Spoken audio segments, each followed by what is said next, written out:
আজকে একটা ভিডিও দেখবো, যে ভিডিওটা খুবই ভাইরাল হচ্ছে বেশ কিছুদিন ধরে এবং যেটা নিয়ে ভালো আলোচনা সমালোচনা হচ্ছে। ভিডিওটা হচ্ছে জ্যাকব মিল্টন, তিনি বাংলাদেশের বেশ কিছু বড় বড় রাজনীতিবিদদের নিয়ে আলোচনা করেছেন।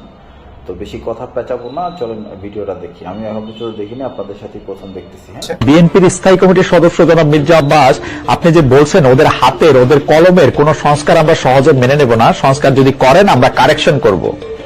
কারণ কি সংস্কার মানবেন না কেন?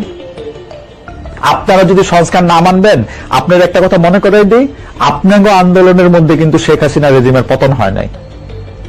আপনাদের স্টেক কতটা পারফেক্ট একটা কথা বলছে, পারফেক্ট। সংস্কার হইলে বিএনপি মানবে না সেটা আমরা জানি, কিন্তু খালেদ মহিউদ্দিন ভাই ভালো একটা কথা বলছে যে বিএনপি বারবারই বলে আসছে যে স্বৈরাচার পতনের যে আন্দোলন হচ্ছে সেখানে বিএনপির কোনো হাত নেই, এটা সম্পূর্ণ ছাত্ররা করতেছে। যাক, সামনে দিকে সেটা ভাইবা কথা বলে। তো খালেদ মহিউদ্দিন এই বিষয় নিয়ে কথা বলল। আমি খালেদ মহিউদ্দিনকে অন্য একটা বিষয়ে গালিগালাজ করেছি, কিন্তু যেই বিষয়ে এখানে কথা বলেছে আমি তার এই বিষয়টাকে সাপোর্ট করি। আমি তো বাংলাদেশের দালাল, আপনাদের মনে আছে তো? আমি বলেছি আমি কাকে পছন্দ করি আর না করি তাতে কিচ্ছু আসে যায় না। বাংলাদেশের পক্ষে যারা কথা বলবে আমি তার পক্ষে আছি। আমি বাংলাদেশের দালালি করি রে ভাই। তো খালেদ মহিউদ্দিন যখন বলে যে এই মির্জা আব্বাস, আপনাদের হাসিনার পতনে, স্বৈর শাসকের পতনে আপনাদের তো কোনো ভূমিকা নাই, আপনারা তো তাদের সহকর্মী ছিলেন, আপনারা তো হাসিনাকে অ্যাসিস্ট করেছেন 17 বছর ক্ষমতায় থাকার জন্য, তাইলে ডক্টর মোহাম্মদ ইউনূসের নেতৃত্বাধীন অন্তর্বর্তীকালীন সরকারের সংস্কারকে আপনি কেন মেনে নেবেন না? খালেদ মহিউদ্দিন এই কথা বলল। পিনাকি ভট্টাচার্য প্যারিস থেকে এটা নিয়ে কথা বলল। আমি এটা নিয়ে কন্টিনিউয়াসলি কথা বলছি। যখন আমরা এগুলো নিয়ে কথা বলছি তখন মির্জা আব্বাস আর টিকে থাকতে পারে নাই। তখন সে প্রেস কনফারেন্সে এই কথা, এক ভদ্রলোক যিনি, আমি নাম নিচ্ছি না তবে আপনি বুঝে নিন, যিনি দরবেশের সালমান রহমানের টাকা খেয়ে মোটা হয়েছেন, স্বাস্থ্য ভালো করেছেন, চেহারা সুন্দর করেছেন, লম্বা লম্বা কথা বলেন বাইরে থেকে। খুব দুর্ভাগ্যজনকভাবে উনি আমার সঙ্গে কালকে বাজে কথা বলেছেন। তো বলতে থাকুক, আমি বলেছি না কুচু খেতে শুকর পড়েছে, আমি শুকরের পর যেয়ে ধরি না থাকি। তো আরেকজন আছে ফ্রান্সে, খুব আরেকজন আছে একজন ওখানে, কি বলে এটা একটা নাম, ওটা হলো কি বলে এটাকে, একটা না না না একটা একটা একটা জারজ মিল্টন আছে, জারজ মিল্টন, আমি সরি কথা আমি বলে দিলাম, আমার অবস্থা থেকে এটা বলা ঠিক হয়নি বোধ হয়, তবুও আমি বলছি জারজ। ওয়াও, উনি পিনাকি ভট্টাচার্য আর জ্যাকব মিল্টন নিয়ে কথা বলতেছেন। উনি একজন বড় পলিটিক্যাল ফিগার, মানে উনি কিভাবে এরকম বাজে ওয়ার্ড ইউজ করে আমি জানি না ভাই, আপনারা ভালো জানেন।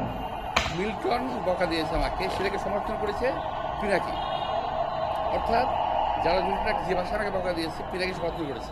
আমি বলতে চাই যে ওরা সবাই একই বংশের, একই গোত্রের সন্তান। কোনো ভদ্রলোককে এইভাবে গালি দিতে পারে না। আমি ঢাকার মানুষ,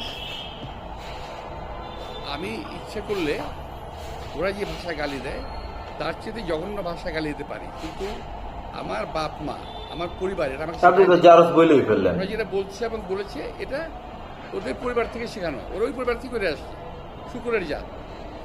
আমি সরি, আমি কথাগুলো বললাম বাধ্য হয়ে, যে আমি যে বলেছি আগে, আজকে বলি এখন বললাম যে এখনও যে সংস্কারের কথা বলার কারণে আমি নাকি সংস্কার মানি না। ওয়েট আগে দেখি উনি আগে কি বলছে সেটা শুনে আসি, পেঁচায় লাভ নাই। আগে উনি কি বলছে সেটা শুনে আসি, এরপর দেখতেছি কি হয়, ঠিক আছে?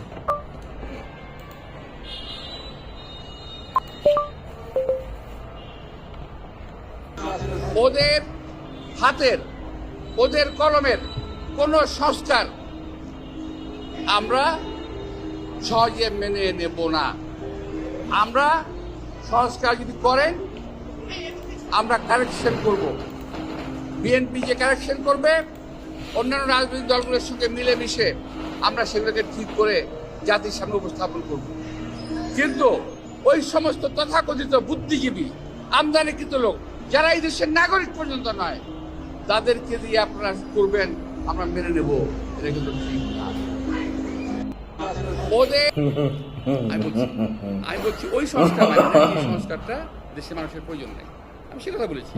তারা যদি ভুল বুঝে এবং দরবেশের টাকা খেয়ে শরীর স্বাস্থ্য ভালো করে আচ্ছা, বিদেশি থেকে এই দেশের রাজনীতিবিদদের সম্বন্ধে উচ্চারণা করে, গালিগালাজ করে, এবং আমি আশ্চর্য হয়ে গেলাম, প্রথম গালিগালাজ শুরু করলো তারা আমাকে, তারপরে তারা শুরু করলো আমাদের সেক্রেটারি জেনারেল মির্জা ফখরুল সাহেবকে, তারপর তারেক রহমান সাহেবকে, আমাদের অ্যাক্টিং চেয়ারম্যান, এমনকি তার পরিবার সম্পর্কেও তারা কথাবার্তা বলা শুরু করেছে। মির্জা আব্বাস, প্রথম আমি খালেদ মহিউদ্দিনকে দিয়ে শুরু করি। আপনি বলেছেন সালমান রহমানের টাকা খেয়ে একটু শরীর মোটা করেছে, তরতাজা করেছে, দেখতে সুন্দর হয়েছে। খালেদ মহিউদ্দিন সবসময় আপনার চেয়ে দেখতে সুন্দর। খালেদ মহিউদ্দিন যে মুহূর্তে যোগ্যতা অর্জন করে বিসিএস পরীক্ষা দিয়েছে এবং তারপরে লেখাপড়া করে যোগ্যতা ভিত্তিক বিচারে চাকরি পেয়েছিল, ম্যাজিস্ট্রেটের চাকরি, তো দেখতে তখন থেকেই ভালো ছিল। ওর পিছনে মেয়েরা এমনি লেগে থাকতো, ওর চেহারা সুন্দরের দরকার ছিল না। এখন একটা মানুষ যখন তার পেশা পরিবর্তন করে, সে চিন্তা করেছে মিডিয়া সে ভালো করবে, কথাবার্তা সে ভালো বলে, সে সালমান রহমানের মতো একজন পিশাচ তাকে টার্গেট করেছে, ওই পিশাচ ইন্ডিপেন্ডেন্টে তাকে টেনে এনেছে, তাকে প্রডিউস করেছে, তার টাকা খেয়েছে। এখন সালমান রহমান কোথাকার কোন আলা হযরত? সালমান রহমান হলো বাংলাদেশের সবচেয়ে বড় চোর, ব্যাংক ডাকাত, দর্শক, খানকির পোলা, শুয়োরের বাচ্চা।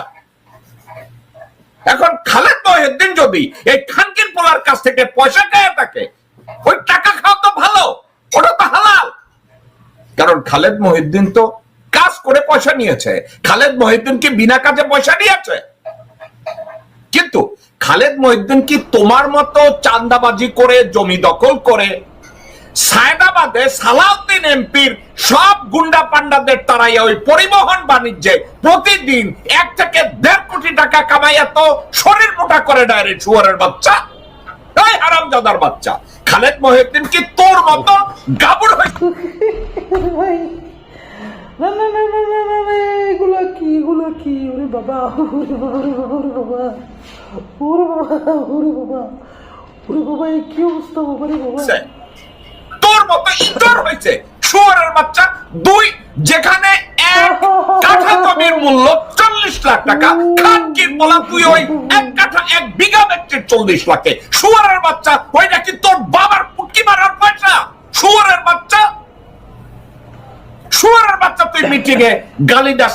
শাওয়ার পোলা, তুই কি একবারও কইছিস যে তোর অপরাধের ফিরিস্তি তুই এগুলা কেমনে করছিস? এই চুপ পার, আমি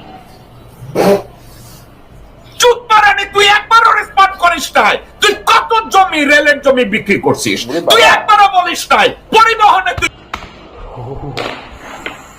উরে বাবারে বাবা, উরে বাবারে বাবা, কি অবস্থা, এ কি কি চলতেছে রে বাবারে বাবা? কত টাকা দুর্নীতি করতেছিস, তুই একবারও বলিস নাই। রেলওয়ে টেন্ডার বাজিতে খানকির পোলা তোর বউরে কতবার বিক্রি করছিস। তোর এখন খালেদ মহিউদ্দিনের চেহারা দেখে তোর হিংসা লাগে? হ্যাঁ শুয়ারের বাচ্চা,